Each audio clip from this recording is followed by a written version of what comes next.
श्री कृष्ण जी की कथा। एक बार भगवान श्री कृष्ण सो रहे थे और निद्रावस्था में उनके मुख से राधा जी का नाम निकला।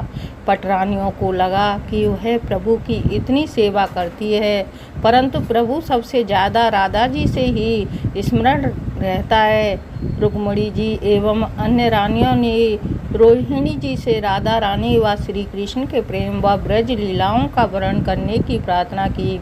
माता ने कथा सुनाने की हामी तो भर दी, लेकिन यह भी कहा कि श्री कृष्ण व बलराम को इसकी भनक न मिले तथा वह तय हो गया। सभी रानियों को रोहिणी जी की एक गुप्त स्थान पर कथा सुनाएगी, वहाँ कोई और न आए, इसके लिए सुमित्रा जी को पहरा देने के लिए मना लिया गया। सुभद्रा जी को आदेश हुआ कि स्वयं श्री कृष्ण का बलराम भी आए तो उन्हें भी अंदर न जाने देना। माता ने कथा सुनाने आरंभ की। सुभद्रा द्वारा पर तैनात थी। थोड़ी देर में ही श्री कृष्ण एवं बलराम वहां आ पहुँचे। सुभद्रा ने अंदर जाने से रोक लिया।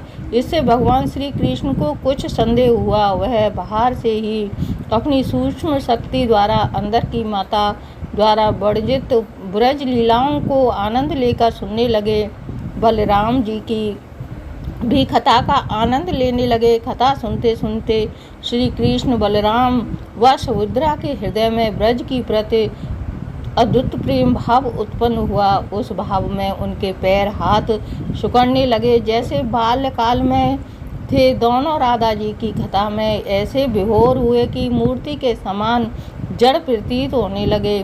बड़े ध्यान पूर्वक देखने पर भी उनके हाथ पैर दिखाई नहीं देते थे।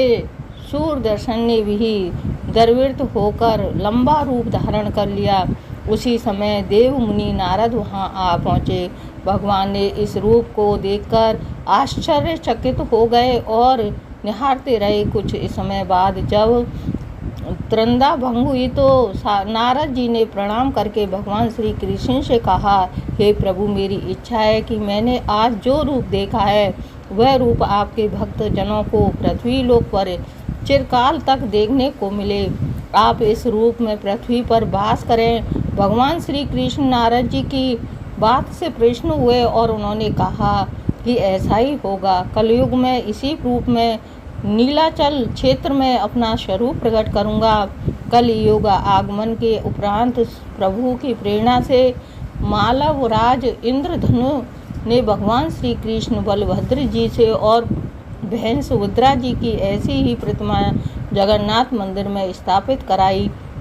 राजा इंद्रधनु श्रेष्ठ प्रजापालक राजा थे। प्रजा उन्हें बहुत प्रेम करती थी। प्रजा सुखी और संतुष्ट थी।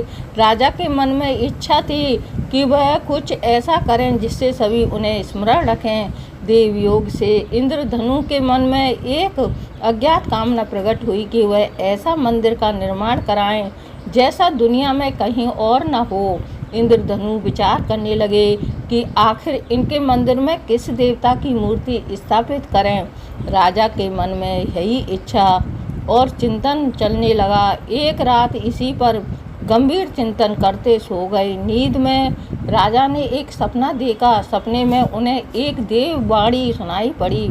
इंद्रधनु ने सुना, राजा, तुम पहले नए मंदिर का निर्माण आरंभ करो। मूर्ति विग्रह की चिंता छोड़ दो।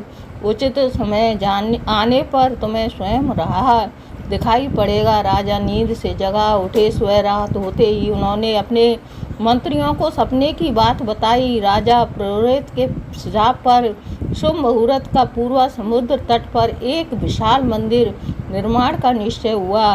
वैदिक मंत्रोच्चार के साथ मंदिर निर्माण श्री गणेश जी हुआ। राजा इंद्रधनु मंदिर बनवाने की सूचना और कारीगरों को हुई। सभी योगदान देने पहुँचे। एक दिन राधा मंदिर के निर्माण में जुट गए। कुछ ही वर्षों में मंदिर बनकर तैयार हुआ। समस्या जस की तस थी। राजा फिर से चिंतित होने लगे कि एक दिन मंदिर के गर्भगृह में बैठकर इसी चिंतन में बैठे राजा की आंखों से आंसू निकल आए।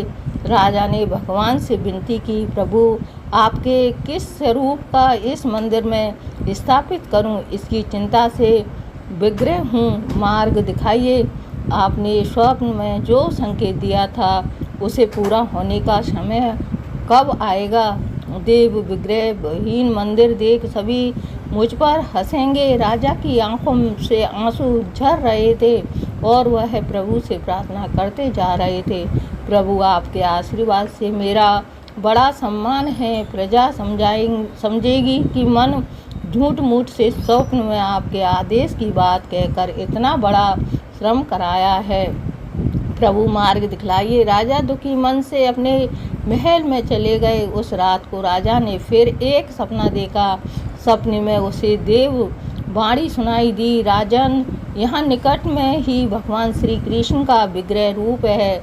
तुम उन्हें खोजने का प्रयास करो, तुम्हें दर्शन मिलेंगे। इंद्रधनु ने स्वप्न की बात सुन पुनः पुरोहित और मंत्रियों को बताई। सभी यह निष्कर्ष पर पहुँचे कि प्रभु की कृपा सहज प्राप्त नहीं होगी।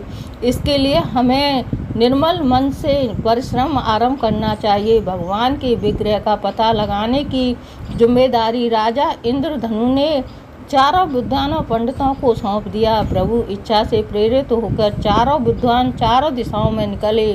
उन चारों में एक विद्वान थे विद्यापति। वह चारों में सबसे कम उम्र के थे।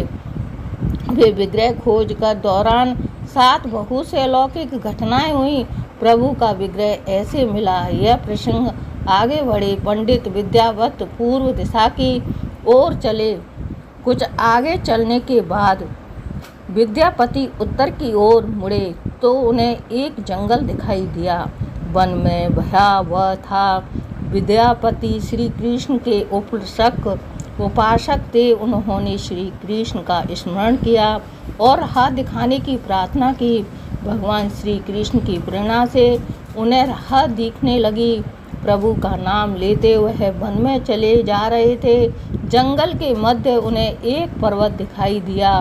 पर्वत के वृक्षों से संगीत की ध्वनि सुरंभ संगीत के जानकार थे। उन्हें वहाँ मृदक, बंसी और करताल की मिश्रित ध्वनि सुनाई दे रही थी। यह संगीत उन्हें दिव्य लगा। संगीत की लहरों को खोजते विद्यापति आगे बढ़ चले। वह जल्दी ही पहाड़ी की चोटी पर पहुंच गए। पहाड़ की दूसरी ओर उन्हें एक सुंदर घाटी दिखी जहां भील नृत्य कर रहे थे। विद्यापति उस दृश्य को देखकर मंत्रमुग्ध थे। सफर के कारण थके थे पर संगीत से थकान मिट गई और उन्हें नींद आने लगी। अचानक एक बांध की गर्जना सुनकर विद्यापति घबरा उठे। बाज उनकी ओर दौड़ता आ रहा था। बाघ को देखकर विद्यापति घबरा गए और बेहोश होकर वहीं गिर पड़े। बाघ विद्यापति पर आक्रमण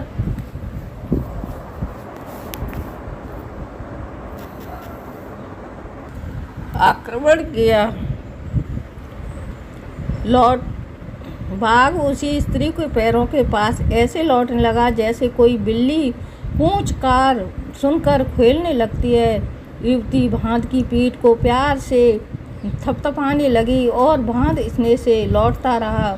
वह स्त्री वहां मौजूद स्त्रियों से सर्वाधिक सुंदर थी। वह भीलों के राजा विश्वासु की इकलौती पुत्री ललिता थी। ललिता ने अपनी सेवकाओं के विद्यापति की देखभाल के लिए भेजा। सेवकाओं ने झरने के जल से लेकर विद्यापति पर छिड़क कर कुछ देर बाद विद्यापति की चेतना लौटी। उन्हें जल पिलाया गया। विद्यापति यह सब देखकर कुछ आश्चर्य में थे। ललिता विद्यापति के पास आई और पूछा, आप कौन हैं और भयानक जानवरों से भरे इस वन में आप कैसे पहुँचे? आपके आने का प्रयोजन बताइए ताकि मैं आपकी सहायता कर सकूं। विद्यापति के मन में से बांध का डर उत्पन्न था। वह ललिता के पीछे पीछे उनकी बस्ती की तरफ चल दिए। विद्यापति भीलों के राजा विश्वासु से मिले और इन्हें अपना परिचय दिया। बड़े प्रसन्नता हुई। विश्वासु के अनुरोध पर विद्यापति कुछ दिन वहाँ अतिथि बनकर रुके। वह भीलों को धर्म और ज्ञान का उपदेश देने लगे। उनके उपदेशों को विश्वासु तथा ललिता बड़ी रुचि के साथ सुनते थे।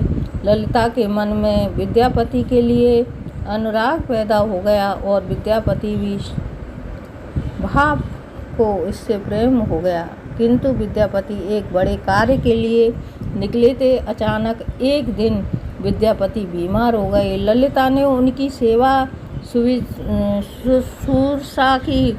इससे विद्यापति प्रेम भाव पैदा हो गया। विश्वासु ने प्रस्ताव रखा कि विद्यापति ललिता से विवाह कर ले। विद्यापति ने इसे स्वीकार कर लिया। कुछ दिनों के बाद सुख में बीते। ललिता से विवाह करके विद्यापति प्रसन्न तो था, पर जिस महत्वपूर्ण कार्य के लिए वह आए थे वह अधूरा था। यही चिंता उन्हें बार बार सताती थी। इस बीच विद्यापति को एक विशेष बात पता चली। विश्वासु हर रोज सवेरे उठकर कहीं चला जाता था और सूर्योदय के बाद ही लौटता था। कितनी भी विकट स्थिति हो, उसका यही नियम कभी नहीं टूटता था। विश्वासु के इस व्रत पर विद्यापति को आश्चर्य हुआ। उनके मन में इस रहस्य को जानने की इच्छा हुई।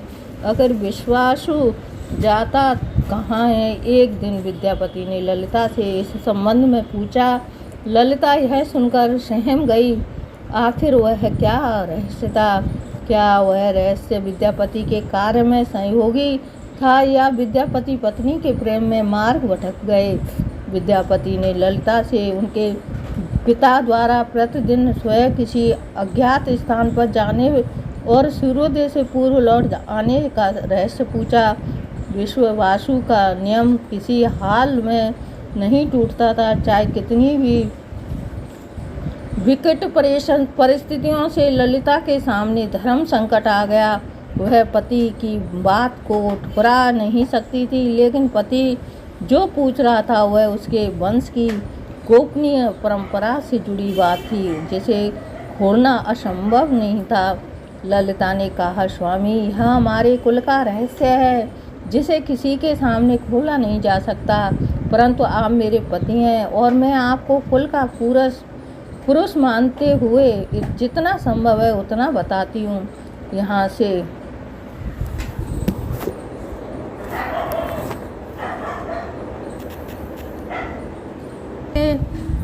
जिसके अंदर हमारे कुल देवता, उनकी पूजा हमारे सभी पूर्वज करते आए हैं।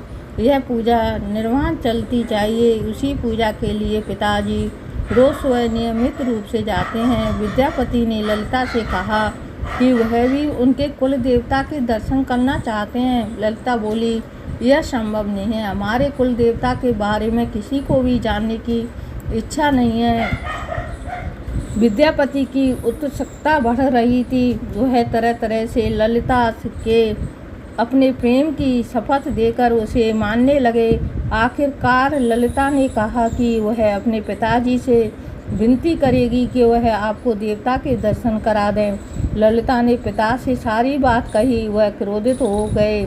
ललिता ने जब यह कहा कि मैं आपको अकेले संतान हूँ, आपके बाद देवता का पूजा का दायित्व तो मेरा ही होगा, इसलिए मेरे पति का यह अधिकार बनता है, क्योंकि आगे उसे ही पूजना होगा कि विश्वासु इस तरह के आगे झुक गए। वह बोले, गुफा के दर्शन किसी को तभी कराए जा सकते हैं जब वह भगवान की पूजा का दायित्व अपने हाथ में ले ले।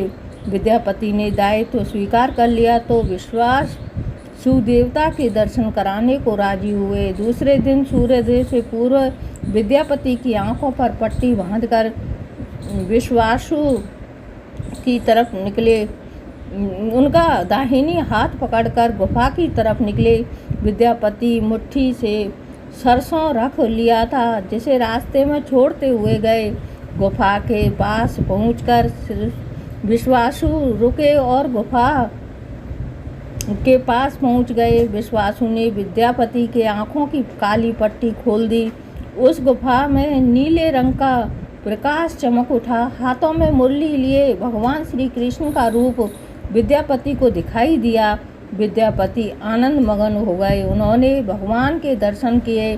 दर्शन के बाद जो जैसे विद्यापति जाना ही नहीं जानते, परंतु विश्वासु ने लौटने का आदेश दिया। फिर उनकी आंखों पर पट्टी बांधी, दोनों लौट पड़े। लौटने पर ललिता ने विद्यापति से पूछा। विद्यापति ने गुफा में देखे अलौकिक दृश्य के बारे में पत्नी को बताना भी उसने उचित नहीं समझा। वह टाल गए। वह तो जानकारी हो चुकी थी कि विश्वासु ने श्री कृष्ण की मूर्ति की पूजा करते हैं। विद्यापति को अभ्यास हो गया कि महाराज ने स्वप्न में जिस प्रभु विग्रह के बारे में देव वाणी सुनी थी वह इसी मूर्ति के बारे में थी। विद्यापति विचार करने लगे कि किसी तरह इसी मूर्ति को लेकर राजधानी पहुंचना होगा।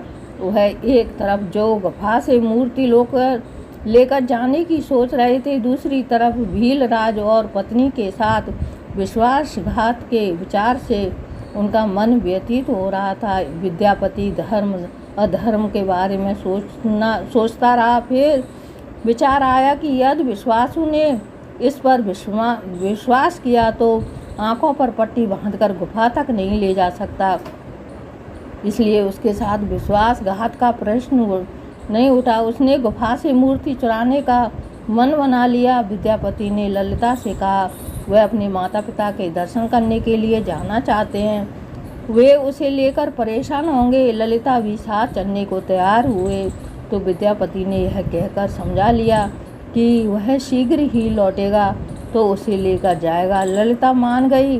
विश्वासु ने उसके लिए घोड़े का प्रबंध किया। वह तक सरसों के दाने से पौधे निकले आए थे, उनको देखता विद्यापति गुफा तक पहुंच गया। उसने भगवान की स्तुति की और क्षमा प्रार्थना के बाद उनकी मूर्ति उठाकर झोले में रख ली। शाम तक वह राजधानी पहुंच गया और सीधा राजा के पास गया। उसने दिव्य प्रतिमा राजा को सौंप दी और पूरी कहानी सुनाई। राजा ने बताया कि जिसने कल एक सपना देखा वह स्वयं सागर एक कुंदा बह कर आया। उस कुंदे की नक्शी करवा कर भगवान की मूर्ति बनवा लेना, जिसका अंश तुम्हें प्राप्त होने वाला है। वह भगवान श्री कृष्ण का स्वरूप होगा। तुम जिसे मूर्ति को लाए हो वह भी भगवान विष्णु का अंश है। दोनों आश्रित थे, उनकी तलाश पूरी हो गई। राजा ने कहा कि जब भगवान द्वारा भेजी लकड़ी बना लेंगे वह तुम अपने ससुर से मिलाकर उन्हें मूर्ति वापस कर देना। उनके कुल देवता का इतना बड़ा विग्रह एक भव्य मंदिर में स्थापित देकर उन्हें खुशी ही होगी। दूसरे दिन सूर्योदय से पूर्व राजा विद्यापति तथा मंत्रियों को लेकर सागर तट पर पहुंचा। स्वप्न के अनुसार एक बड़ा कुंदा पानी से बहकर आ रहा था। तभी उसे देखकर प्रसन्न हुए। 10 नावों पर बैठकर राजा के सेवक उस कुंदे को खींचने पहुंचे। मोटी मोटी रस्सियों से कुंदे को बांधकर लाने जाने लगे, लेकिन और लोग भेजे गए, लेकिन सैकड़ों लोग नावों को प्रयोग करके भी कुंदों को हिला नहीं पा सके। दास हो गया। सेनापति ने एक लंबी सेना कुंदे की खींचने के लिए भेज दी। सारे सागर में सैनिक ही सैनिक नजर आने लगे, लेकिन सभी मिलकर कुंदे को अपने स्थान से हिला तक नहीं सके। स्वयं से रात हो गई। अचानक राजा के ने काम रोकने का आदेश दिया। उसने विद्यापति को अपने अकेले में ले जाकर कहा कि वह समस्या कारण जान गया है। राजा के चेहरे पर संतोष के भाव थे। राजा ने विद्यापति को गोपनीय रूप से कहीं चलने की बात कही। राजा इंद्रधनु ने कहा कि अब भगवान का विग्रह बन गया, बस एक काम करना होगा।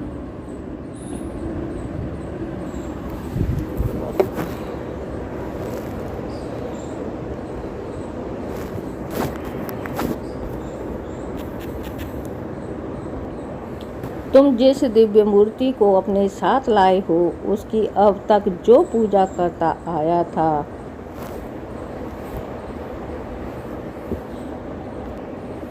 उससे तुरंत भेंट करके क्षमा मांगनी होगी। बिना उसके स्पर्श किए यह कुंदा आगे नहीं बढ़ सकेगा। राजा इंद्रधनु और विद्यापति विश्वासु से मिलने पहुँचे।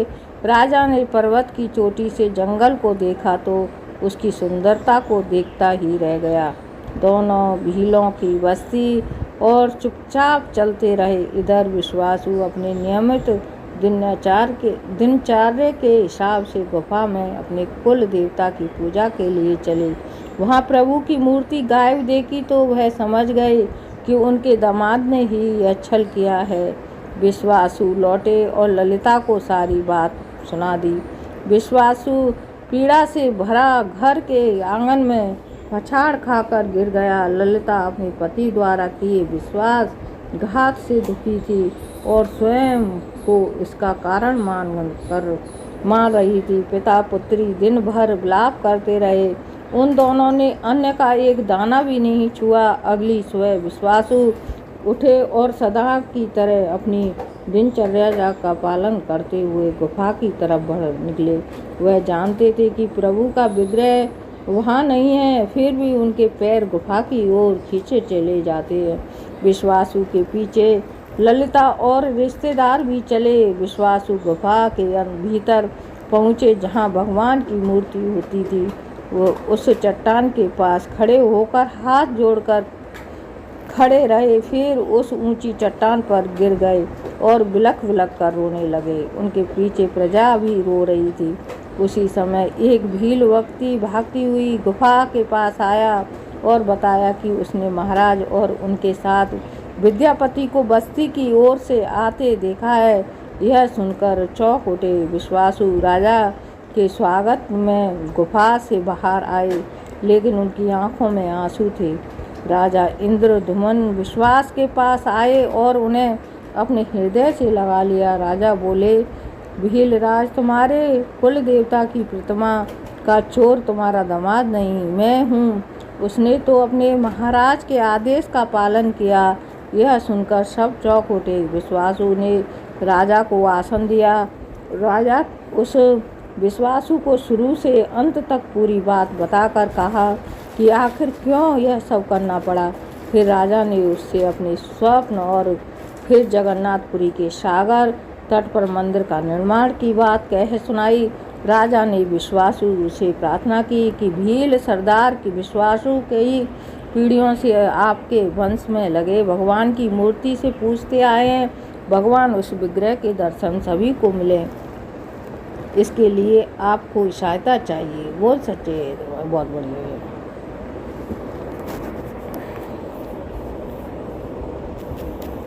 इतनी लंबी